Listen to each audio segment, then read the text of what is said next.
पाहताय की या ठिकाणी प्रोपेलिन गॅस असलेला म्हणजे हायली एक्सप्लोजिव्ह गॅस असलेला हा जो टँकर आहे या ठिकाणी पलटी झालेला आहे आणि हा मुंबई कॉरिडॉर या ठिकाणी पलटी झालेला आहे. त्यामुळं मुंबईला जाणारी वाहतूक ही पूर्णपणे थांबवण्यात आलेली आहे.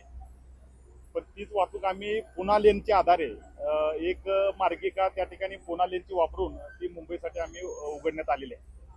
आता या ठिकाणी हा अतिशय ज्वालाग्री पदार्थ असल्यामुळे सुरक्षेच्या कारणास्तव आणि त्याचसोबत ही कालची घटना आहे आणि या ठिकाणी लिकेज झालं होतं ते जास्त प्रेशरनं झालं होतं आणि त्या प्रेशरमध्ये काम करणं शक्य नसल्यामुळं आम्ही प्रेशर कमी होण्याची वाट बघत होतो. जी टेक्निकल टीम आहे, BPCLची टीम आहे आणि त्यानंतर जी NDRF टीम आहे या अनुषंगानं सर्वांनी थोडंसं थांबण्याचं प्रेशर कमी होण्याची वाट बघितली आणि त्यानंतर आज सकाळपासून पुन्हा ही कार्यवाही चालू करून येऊन त्या ठिकाणी लिकेज कमी होण्यासाठी प्लॅस्टर ऑफ पॅरिस किंवा इतर जे घटक केमिकल कंपाऊंड्स आहेत त्याचा वापर करून लिकेज बऱ्याच प्रमाणात त्यांनी कमी केलेलं आहे. पण ते 100% पूर्ण कमी झालेलं नव्हतं.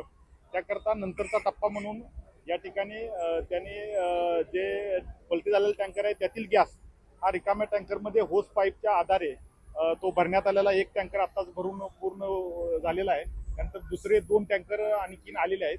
ते डिप्रेशराईज करून त्या ठिकाणी ते टँकर भरण्याचं काम होईल आणि जसं त्यातलं वजन कमी होईल, गॅस कमी होईल, त्यानंतर ते क्रेनच्या साहाय्यानं ते तो टँकर आहे तो उचलला जाईल आणि दुसऱ्या वाहनावरती बसवून तो मुवमेंट केला जाईल आणि ज्यावेळेस ही मुवमेंट पूर्ण होईल त्यावेळेस ही वाहतूक पूर्णपणे चालू होईल. अजून किती वेळ लागू?